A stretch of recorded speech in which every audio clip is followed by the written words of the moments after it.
All right, hey people, today is July 20th, 2024. My name is Chris Lucas. This is my show, The Protestant View. I'm going to try to keep my show kind of simple and quick today. I might just be changing my show's name to the Seventh Day Berean in the future, just to give people a heads up. But anyway, I'm just going to keep this real short as far as I just want to explain an error in the Seventh-day Adventist calendar. How you can easily see that they lied when they said they used a Karaite calendar. And so therefore, if you're promoting a false prophet on the Sabbath, you're not keeping the Sabbath holy, you're breaking the Sabbath. And I say this as someone who observes Sabbath and who observes the feast days. That's why I can see that this calendar is clearly a lie, and that they're clearly lying to people when they claim that they got this from a Karaite. And their own writings will confirm this. And I have been asking this for a few months now, and various things I'm going to present, I've actually been asking for a couple of years about, and I've gotten no, I haven't gotten a good response back. So, one of the things they'll tell me, though, they'll try to say, because the few Adventists that I have cornered on this, they finally have, they don't have a good explanation for it. So what they'll try to say is, October 22nd, 1844 was no big deal. Well, up on my screen, I have quotes from Ellen White proving otherwise, proving that it was a big deal to them. It says, here's one of them, on the Day of Atonement in the heavenly sanctuary. And here's Ellen White saying this from Early Writings, page 253.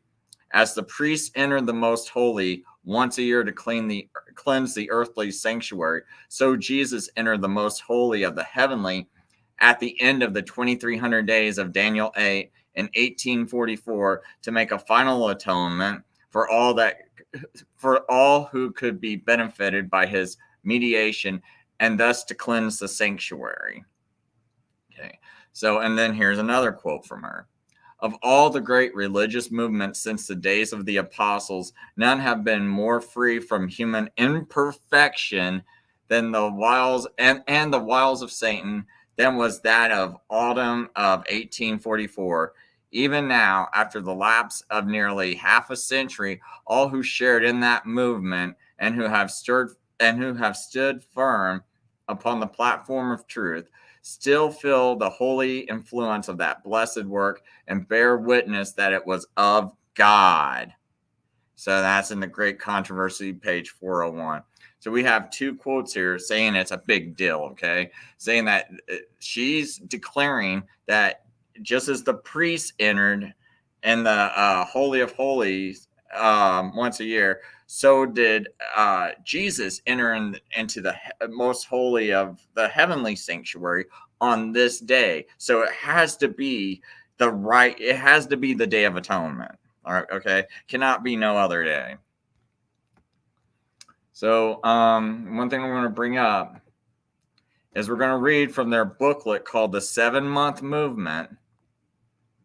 And I'll show you that I am reading from this. This is an online resource of the Seventh-day Adventists. I got it right there. You can see up at the top, Marathon Media, right? 7-Month Movement, the Midnight Cry, and the Karaite Calendar. So right here, this is the source, okay? We can clearly see it. It was updated April 17th of 2021. So fairly recent source, right? So now we're just going to go down to page 22 because I keep hearing, oh, why don't you use our sources? I actually do, but now I guess I got to go through all the trouble of showing it on the screen. So I'm doing that. I'm trying to stay calm. You know, you get gaslit a little bit before the show, reading trying to go through some mail and everything. So I'm going to stay calm this time. So anyway, up on the screen, I have it highlighted. It says, on this basis, the Karaite Jewish year 1843 commenced on April 29th, 1843, and terminated on April 17th, 1844. The the Millerites also learned that most Jews followed the rabbinical reckoning because it was more practical to calculate the year by astronomical calculations related to the vernal equinox than by the ripening of the barley harvest in Judea. So the key thing here is they're claiming that they know some Karaites. And to me, this is just all pure claims. So they're claiming they know Karaite, and they're claiming these Karaites had this Jewish year in 1843 that commenced, that means started, on April 29th, 1843. Now, almost everyone I know who keeps the Jewish calendar, and I know there's a couple of variable Jewish calendars out there, but none of them I know of would keep a Passover in May. So clearly, if you're starting Nisan 1 on April 29th of 1843, your Passover is going to be in the middle of May. That's unheard of. I've never heard of this in my life until I read Seventh-day Adventist material. So that, first of all, that just strikes me as odd. Then you're saying it terminated on April 17th, 1844. That's a late day to be starting the Jewish New Year on April 18th. You'd be starting it because you're saying it terminated on April 17th. That means it's the very last day of that year. So April 18th is going to be the time it starts. That is wildly late by most people. So that means you're going to have a May 1st Passover or May 2nd Passover, somewhere around there, right? That to me is pretty wild. Almost every Jew I know would say that's wild. They would definitely say, though, May 14th Passover or May 13th, somewhere around there, would be very, just like unbelievable. Like no one would even believe it, right? And so right off the bat, you got that issue. But now let's count. How many days is April 29th to April 17th? Well, we know that's about, let's see here. Basically April 29th to April 18th, we know is 354 days because 11 days short of 365. If you take 365, you minus 11, you get 354, right? Which is like a typical regular Jewish year of 12 months. So 354 days in a regular Jewish month. And it can vary. It can vary by one day just because, a moon cycle is 29.53 days, right? So a Jewish month either has 30 or 29 days in it. So it normally has 6 of each in it, right? That's 354. This way people can follow the math here. So we can all agree up to this point, a 12-month Jewish year, regular Jewish year, has 354 days in it. And we know a Jewish leap year has about 384 days. Have I said anything crazy yet? In fact, here we can just go to the AI real quick, just to give a verification on this. How many days is in a normal Jewish year, and how many days is in a Jewish leap year?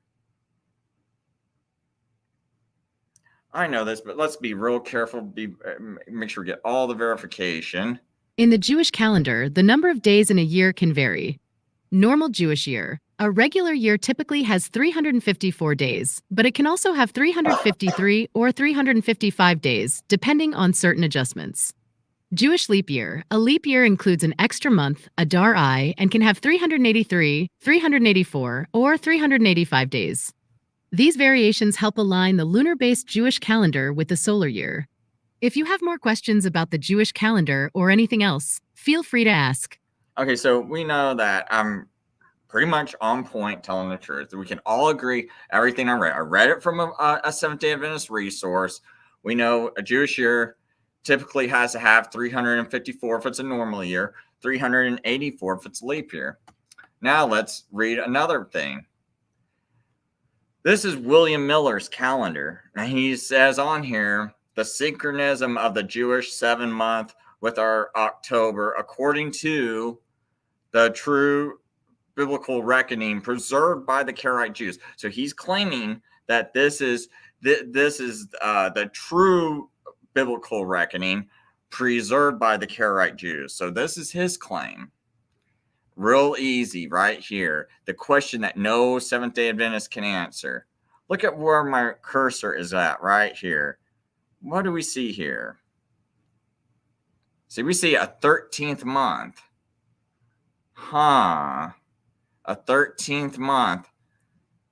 How do you fit? And look at here, we see January 1st. So it's telling us on the Gregorian calendar, January 1st, and we can see right here, 1843. It's real clear. Maybe not on yours, but if you go download their document, you can definitely see it. But it says January 1st, 1843, and it's got the Gregorian month of December, right? So right here, it gets cut. Now down at the bottom, you can see 1843, right? So, well, what it is they're saying the Jewish year, which started in 1843. So right here, it started in 1843, and it ends in the Gregorian year of 1844. But they're saying it ends in April, right? So they're saying it ends right here, and this would be the middle of April. So they're saying about April 17th, right? That's what we just read off of this 7-month movement document. They're saying it, so it's going to start on April 18th is going to be the start of the new year, right? Problem is, we see a 13th month. 13 Jewish months, as we just saw, equals 384. How did you fit? How did you fit 384 days into a Jewish year of 354? That's all you can get out of this. See, April 29th of 1843 to April 17th of 1844. Simple math. I mean, that's 354 days. All right, because they believe the next Jewish New Year commenced on April 18th. So all you gotta do is take 11 days, minus it from 365, get 354, right? So I'm hoping everyone can follow that math. 365 minus 11, 354. So that's all. So how can you fit 384 days, which is one more month, which William Miller added? How do you fit 384 days into it? See, we know there's a clear lie going on, right? Because if you copied this from a Karaite, you wouldn't have this. You wouldn't have this issue, right? Pretty clear. You won't have this extra month issue if you copied this from a Karaite. So how do you do that? How did you get that in there? And I have not had a Seventh-day Adventist answer this. I think this is real simple. I don't think this takes a lot of brain surgery to go, oh, must have lied, right? Now let's see some more quotes from Ellen White, because this would be a little interesting, and this would pretty much be the conclusion of it. Oops, why didn't the document pop up? So I'm going to go. You know what? I guess I'll read this first, though. It says, the scripture, which above all others had been both the foundation and the central pillar of the Advent faith, was the declaration unto 2,300 days, then the sanctuary shall be cleansed. The subject of the sanctuary was the key which unlocked the mystery of the disappointment of 1844. So I don't know why my cursor is not going up. Oh boy, man, good grief.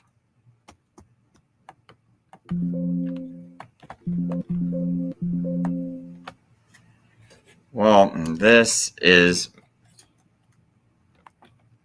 oh man, let me see if I can do it like this, because it should have I don't know why it just froze like that. Sorry about that. Anyway, here's some quotes from Ellen White. Ellen wrote, "Of all the great religious movements since the days of..." Oh, I think I read this part already. So, yeah, I already read this part. So this is the important part. Ellen White stated, "God sent his angel to move upon the heart of a farmer who had not believed the Bible, to lead him to search the prophecies. Angels of God repeatedly visited that chosen one to guide his mind and open his understanding and open to his understanding prophecies which have been dark to God's people. The commencement of the chain of truth was given to him, and he was led on to search for link after link until he looked with wonder and admiration upon the word of God. He saw that there was a perfect chain of truth." So this quote shows her belief that William Miller's prophetic interpretations, including the date of October 22nd, 1844, were divinely guided. Okay. So we're going to... Oh, man, I got to really get another mouse. Anyway, the Great Disappointment. Ellen White and her family were among the Millerites who believed Christ's return would be on October 22nd. She recalls that day, "It was hard to take up the vexing cares of life that we thought had been laid down forever." So this reflects the profound impact and significance of the date on her community. Ellen White on Miller's calendar and charts, Spirit of Prophecy, Volume 4, Ellen White wrote, "I saw that they were correct. I saw that they were correct in their reckoning of the prophetic periods. Prophetic time closed in 1844, and Jesus entered the most holy place to cleanse the sanctuary at the ending of days." This statement indicates her support for the calculations that led to the October 22nd, 1844 date. Early writings, God. Okay, I already read this part, so I accidentally copied that twice. So that's pretty much it, right? I think the biggest one, though, is when she says, "God sent his angel to move upon the heart of a farmer." Where did you see this at? Now, so we go back to showing that here's William Miller. Okay, Ellen's saying that God moved on your heart. She's confirming this. And she's supposed to be a prophet. Why is a prophet confirming something that's a lie? You say this is a Karaite calendar. Where's the proof? If you copy this from a Karaite, how did you mess up the count? Right? Because we can clearly see in your documents, you're saying that it started on April 29th of 1843. It ended on April 17th of 1844. And the next Jewish New Year started on April 18th. That's what all your calendar says right here. That's what these writings say. But your calendar, you got this extra month. How did you fit that extra month in there? That's because you made it up, right? You lied. And this is clear. Anyone who knows that 384 is more than 354 knows that they lied. This calendar is wrong. Or explain it. And I have messaged probably a few hundred SDAs personally by now. Anyone can look at my recent post on, let me go to my... Here, I'll go to my YouTube. You can see that I recently posted, and this is just for today, right? This isn't even like all month long, all year long. I'm showing you this. This is only for the past day. And you can see all these SDAs I have contacted just within the past day over this. So we're going to go down to, so when I open up Read More, I got the same exact post in my community post. And we can just see just a list of a few Seventh-day Adventists I've contacted recently, right? just a few, and this is off of just one post, not to mention everyone I talk to in the comment sections that I say, go look at this, go explain it to me. If you can't explain it to me, there's something going on that's wrong, isn't there? And so this is my post, and it's like recently, Prophesy Again TV, they do this video where they talk about everything that's wrong in the world and everything going on. And some of that stuff I agree with. But the thing is, you've got to take the log out of your own eye first. What about your own church? What about exposing this lie? You keep talking about the Rome and the Jesuits. Well, I thought you liked the Sabbath, right? Well, if you like the Sabbath, and if you care about God's commandments, you've got to stop breaking them. You cannot just go cry about the Roman church breaking Sabbath and Sunday laws, and then your own church is smashing it, smashing 7 commandments a week, right? Because if you break the 7th commandment by not keeping it holy, and if you don't keep it, and you don't keep it holy by promoting a false prophet, because when you promote a false prophet, you're setting someone up in the place of God, claiming her words are of God, because you say in her writings that she's a prophet, and that she says, these are not my own words that I speak, but these are the words of God himself, but it's actually coming from her. So I'm sorry, I'm getting kind of distracted with my kids right here. But she's saying that these words. She's saying that the words are coming from her own mouth and her own imagination are actually God's words. And now you have a church confirming it. So now you're committing adultery, because just like if you say that, oh, this idol, it's speaking for God, but it's not. That's a lie. And now those words are actually coming from this idol or the priest of the idol, right?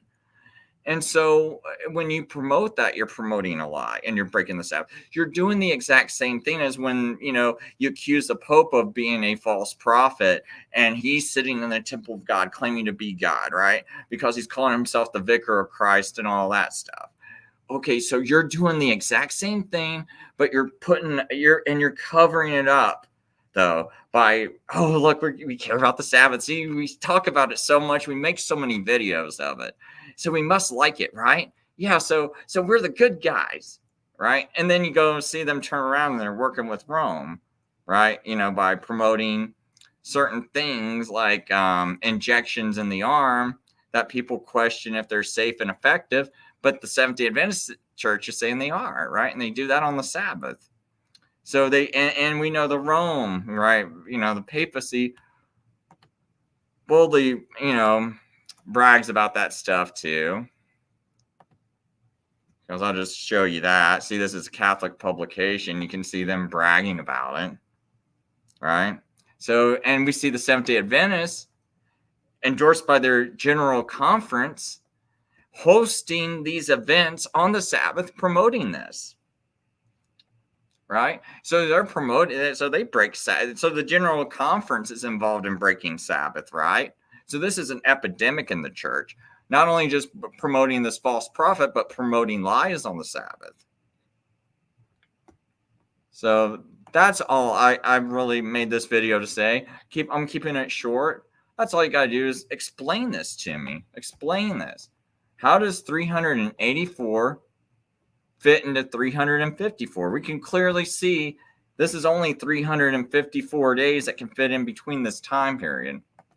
We can clearly see that here's William Miller saying, I got this calendar from a Karaite, but didn't you get those calculations from a Karaite? Well, I thought you just claimed that you're talking to Karaites and they're telling you April 29th of 1843 to April 17th of 1844.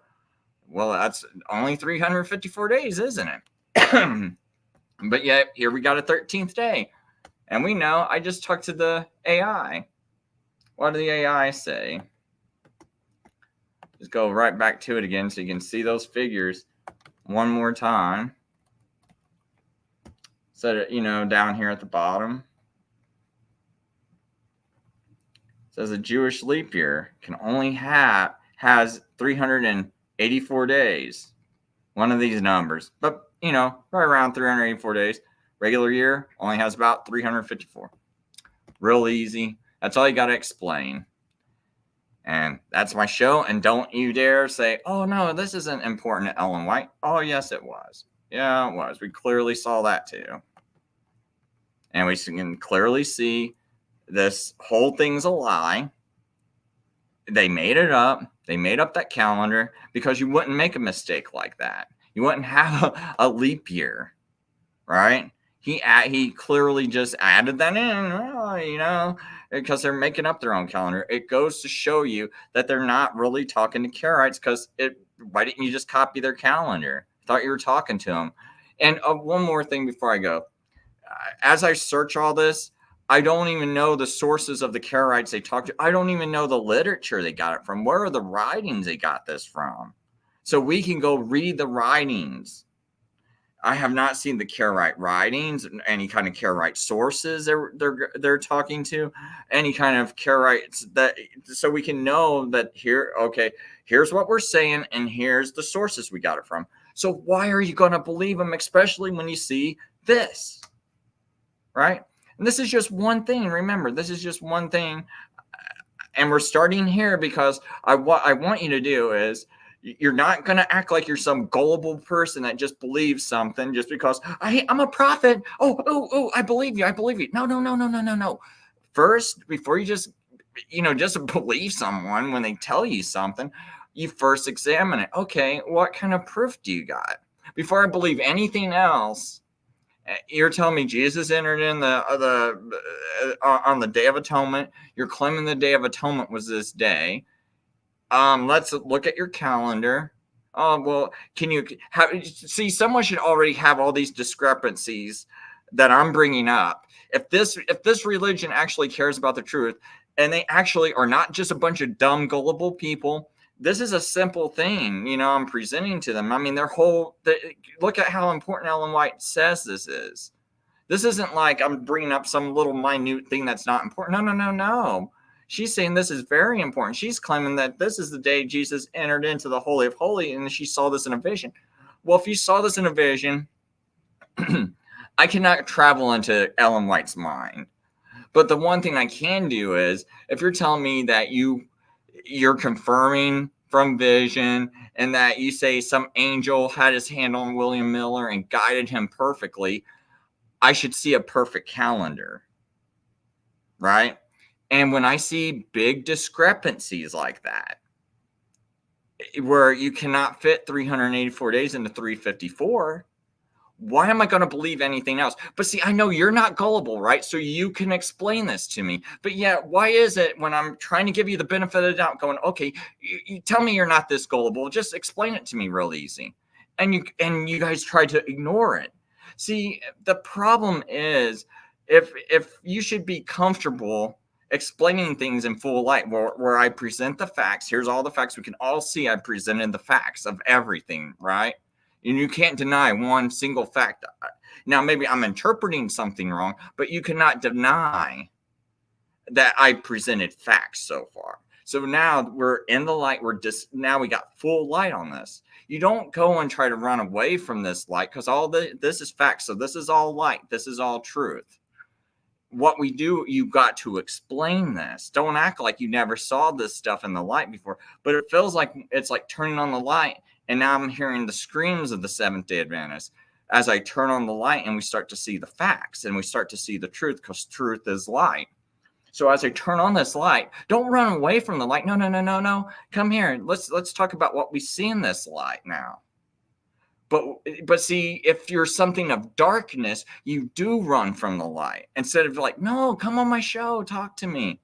So when any of you are ready to talk about this, let me know. But stop lying and running and saying you keep the Sabbath when this looks like a false prophet to me.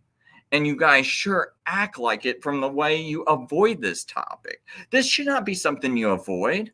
This should be something like, oh yeah, of course, because we're not gullible people. We look into things, Chris. So yes, we can answer it. This is the answer. We've all, yeah, because we're real careful. we're not just people that are just going to believe the first thing we're told. We looked into this, and this is the reason. But the way they act, so far, the way they're all acting is like I brought up something new to them. Or maybe they know it and they know this is a light and they're trying to avoid it, right? Because they're trying to avoid the truth. They're trying to avoid light, because what fellowship can darkness have with light? So, that reminds me, there was one verse I wanted to bring up. Oh, if I can remember this. There was something I did want to bring up. If it's still up here.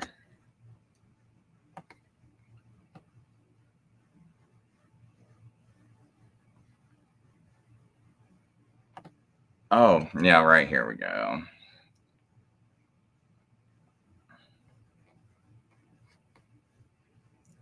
Just a little more of the Bible. Nothing real big. So if someone wants to turn off of this, they can. But Hosea 4:6, it says, "My people are destroyed for lack of knowledge, because thou hast rejected knowledge. I will also reject thee, that thou shalt be no priest to me. Seeing that thou hast forgotten the law of thy God, I will forget thy children." So remember, you reject this knowledge, you reject all these facts. Just remember, God's going to reject you, and you're not going to be no priest to him. Seeing that thou hast forgotten the law of thy God, he will also forget you, and you are forgetting the law of God if you promote a false prophet on the Sabbath. You're breaking Sabbath. You're breaking 7 other commandments.